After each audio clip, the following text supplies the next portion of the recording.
Bom dia, pessoal. Professor Alexandre, Colégio Santa Marta, supletivo, História. Vamos lá? Vou compartilhar aqui, dar continuidade ao nosso material. Nós falamos da Revolução Francesa de uma forma mais ampla no vídeo 1 e eu vou dar continuidade, certo, a esse período com Napoleão Bonaparte. Tá? É a aula 2, o vídeo 2, para o segundo e terceiro período. Então, vamos lá, pessoal. Bem com calma, passo a passo. Se o vídeo ficar um pouquinho longo, é a necessidade da matéria realmente. Bom, Napoleão foi um militar francês que viu sua carreira crescer de forma meteórica, certo? Pelos seus feitos militares, tá? No período da Revolução Francesa. Tornou-se uma grande personalidade, certo? Para a França. E conseguiu isso através de um golpe, conhecido como Golpe de 18 de Brumário. Como governante da França, Napoleão foi o primeiro cônsul vitalício e imperador, certo? Ele expandiu as fronteiras francesas e travou uma longa e dura batalha contra os ingleses. Enfraquecido depois do fracasso na Rússia, Napoleão foi derrotado de forma definitiva em Waterloo e morreu exilado na ilha de Santa Helena. Ok? Então, esse é um resumo de tudo que a gente vai contar nesse vídeo. Então, começando, a imagem, a foto de Napoleão. Ele nasceu na ilha de Córcega e tornou-se um dos maiores nomes, né, na história francesa. Ele nasceu, como eu disse, na ilha de Córcega, no dia 15 de agosto, de 1769. O pai era um advogado, certo? E a mãe chamava-se Maria Letícia Ramolino. O pai era Carlo Maria Bonaparte. Eles eram descendentes de famílias nobres da Itália, porque a ilha de Córcega pertenceu à Itália até o ano de 1768. E, uma curiosidade, Napoleão teve 9 irmãos. 2 morreram na infância.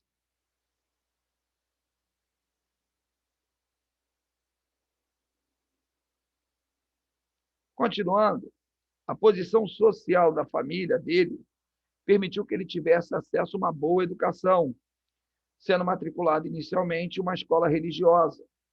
E, logicamente, né, ele depois ingressou em um colégio militar, porque era uma sequência, porque eu acabei de falar para ele que ele foi um grande líder militar, consequentemente, ele fez o colégio militar. Em 1784, ele entrou na Escola Militar de Paris, como eu falei, e lá teve de concluir seus estudos, em um ano por conta da morte de seu pai. Agora eu vou falar um pouquinho da trajetória militar dele, tá? Logo que ele se formou, ele recebeu a patente de segundo tenente, tá? Antes do início da Revolução Francesa, ele ainda foi lotado em 2 diferentes regimentos. Mas, na verdade, em 1792, Napoleão ficou entre idas e vindas da ilha de Córcega, por estar envolvido em assuntos revolucionários de lá.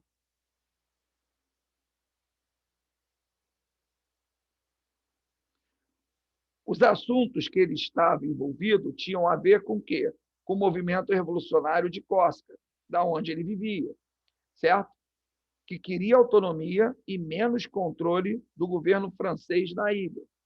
Com a Revolução, Napoleão foi promovido a capitão em 1792 e começou a manifestar posições favoráveis aos jacobinos, aqueles grupos políticos que eu comentei na Revolução Francesa.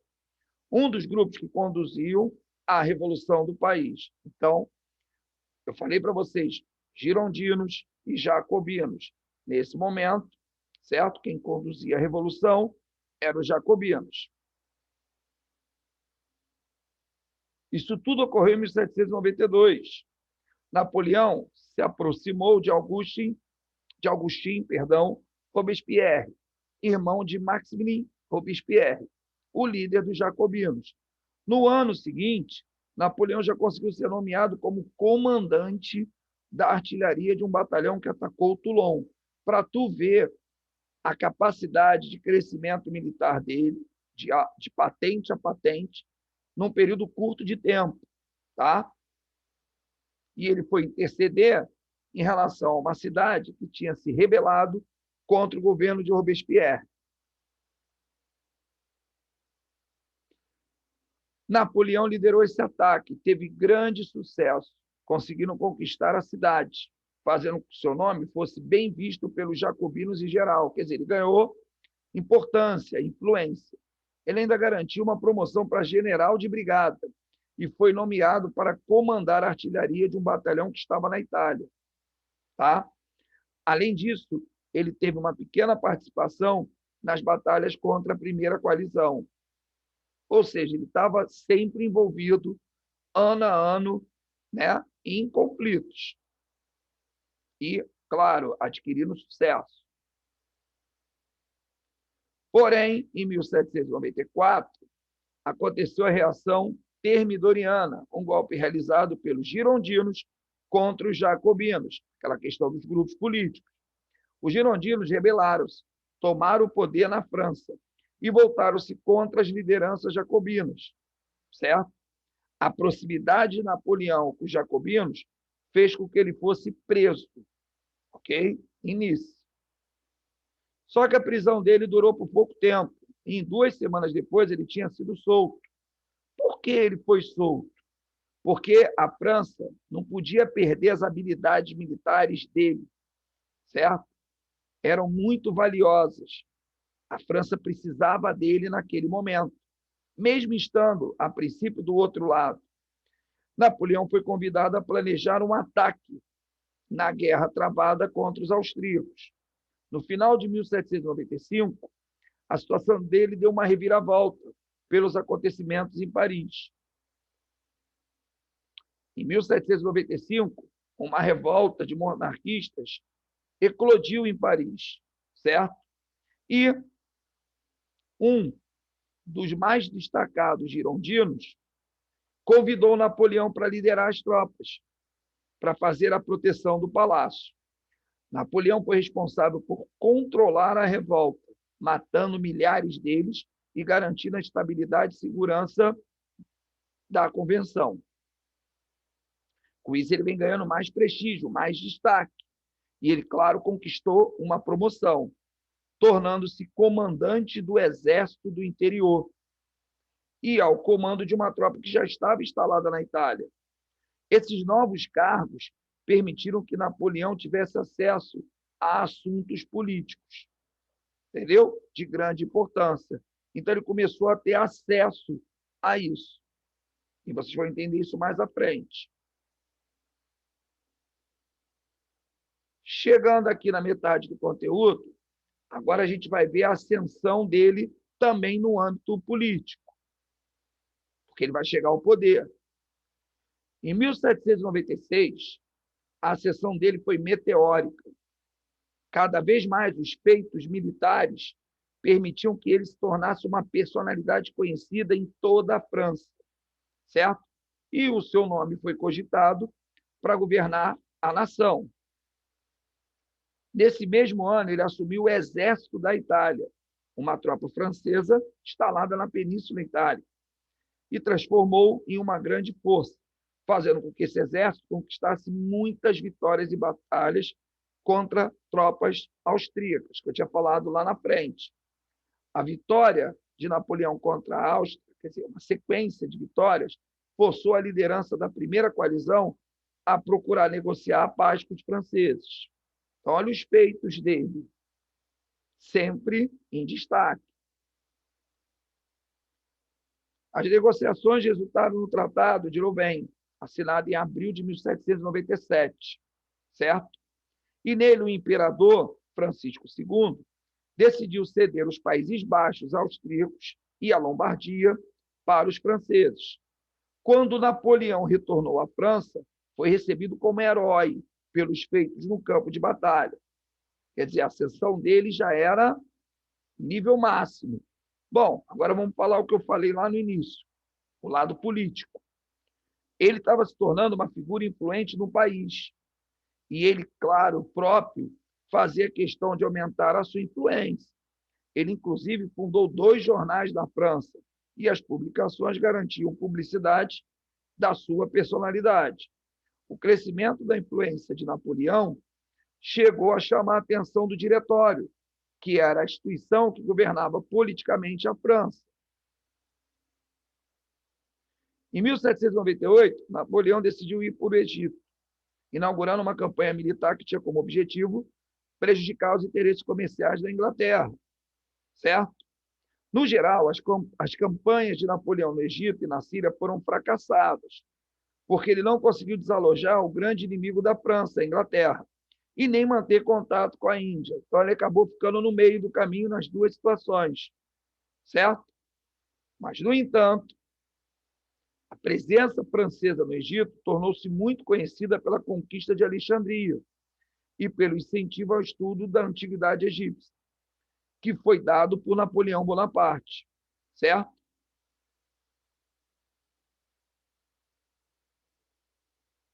Já no final da década de 1790, a situação da França seguia tensa e o país vivia a estabilidade do período revolucionário, que já se estendia por mais de 10 anos. A economia política estava oscilando demais e socialmente o país estava muito agitado, certo? E a soberania francesa, ela estava correndo perigo, pois havia o quê? Uma tendência de uma invasão estrangeira. Por causa disso, começou a ganhar força na França a ideia de um governo autoritário, com uma liderança forte, que tomasse o controle de tudo. Quem foi chamado para isso? Quem? Napoleão. Ele passou a ser cogitado para ser esse cara, para ser o homem. Então, ele deixou as tropas no Egito e foi para a França, planejar um golpe de Estado. Napoleão era apoiado pelos comerciantes, pela burguesia, como pelo povo, graças aos seus feitos. O golpe aconteceu em novembro de 1799, como eu falei lá em cima no resumo geral, ficando conhecido como o golpe de 18 de Brumário. Ou seja, Napoleão vai chegar ao poder e é nesse momento que ele chega ao poder. O diretório foi substituído por uma nova instituição política chamada consulado.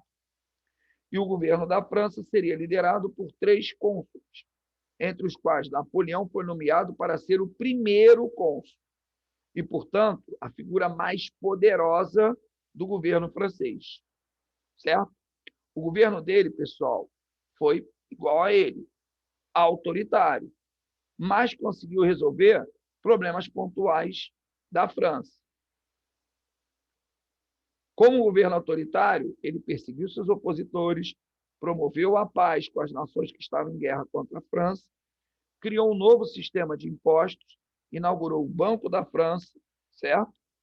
E esse órgão, que foi o banco, foi responsável por conseguir controlar a inflação na França. Ou seja, na verdade, na França, ele conseguiu, além do regime autoritário que ele tem, resolver problemas políticos e econômicos. Napoleão ainda promoveu reformas em áreas como segurança e educação. Olha que interessante. E obteve bons resultados com isso. Ele também conseguiu reconciliar a França com a Igreja Católica, mas manteve sob controle do Estado e montou uma equipe que criasse o quê? Novas leis para a França. O saldo dessas reformas foi positivo e Napoleão ganhou mais apoio. Então, o que ele precisava era o apoio político e o econômico. E ele tomou medidas para conseguir, né, este objetivo. E aí foi instalado, pessoal, o Império Napoleônico. Com mais prestígio, Napoleão almejou ampliar os seus poderes. Em 1802, tornou-se cônsul vitalício. Em 1804, conseguiu a transformação da França de uma república para um império, o que resultou na sua coroação como imperador da França. Foi toda aquela trajetória que eu falei para vocês até ele chegar a imperador, tá? A cerimônia de coroação aconteceu na Catedral de Notre-Dame, em Paris. A ampliação dos poderes de Napoleão chamou a atenção da Inglaterra e uma nova coalizão foi formada contra a França, aquelas invasões estrangeiras que eu falo para vocês.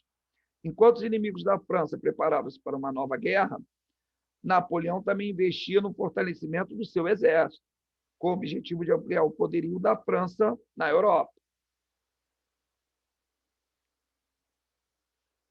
Não tinha jeito, os ingleses declararam guerra contra a França e tinham apoio da Prússia, da Rússia e da Áustria. Mas as tropas francesas eram muito poderosas em terra, certo? As tropas napoleônicas foram, inclusive, as responsáveis por derrotar tropas russas e austríacas. Essa batalha colocou fim ao Império Romano Germânico. Ou seja, na terra, Napoleão tinha o controle, ele tinha como se defender.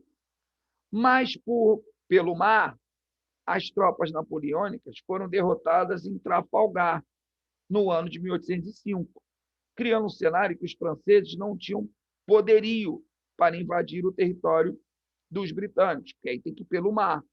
A saída encontrada por Napoleão foi impor o quê? Um bloqueio econômico, que é o bloqueio continental, que tem a ver com a nossa história, a história do Brasil. Mas lá na frente eu explico melhor. O que era esse bloqueio continental?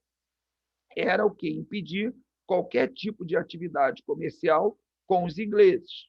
Entendeu? Literalmente um bloqueio mesmo.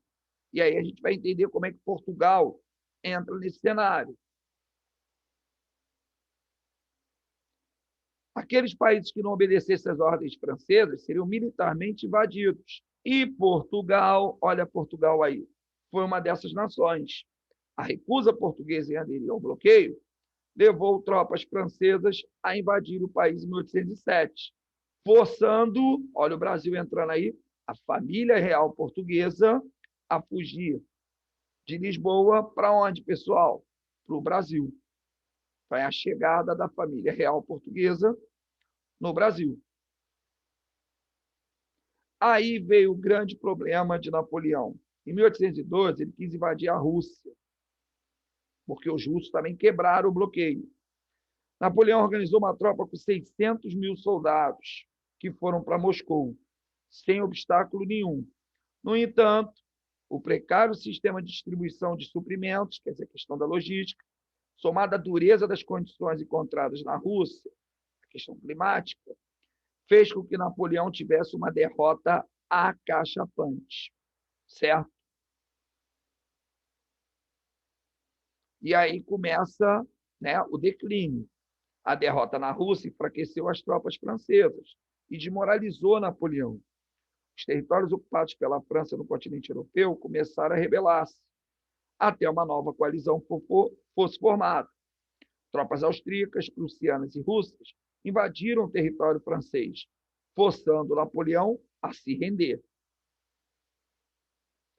Ele entregou o poder em troca de uma pensão anual e de exílio na ilha de Elba, certo? E a monarquia foi restaurada na França. E o poder foi entregue a Luís XVIII, certo? Mas Napoleão não desistiu não, pessoal. Entendeu? Ele retorna secretamente à França, mobiliza tropas leais a ele e tenta reconquistar Paris, inaugurando o governo de 100 dias. Só que em 18 de julho de 1815, aconteceu a Batalha de Waterloo. Foi a batalha decisiva para a vida de Napoleão. E as tropas francesas enfrentaram uma aliança formada por ingleses, prussianos, holandeses, entre outros. E o resultado foi a derrota definitiva de Napoleão e o fim de sua carreira política. Como é que foi os últimos anos de Napoleão?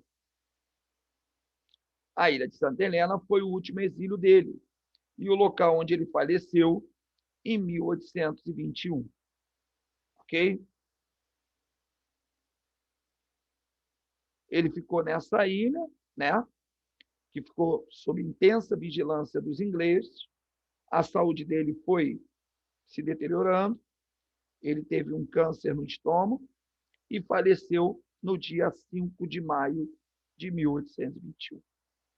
Vou interromper aqui o compartilhamento. Gente, esse é o papo, essa é a história toda, né, da ascensão e do declínio de Napoleão, ok? Então, vou encerrar aqui.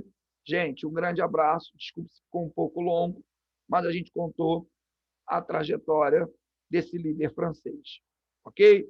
Um grande abraço, pessoal. Tchau, tchau.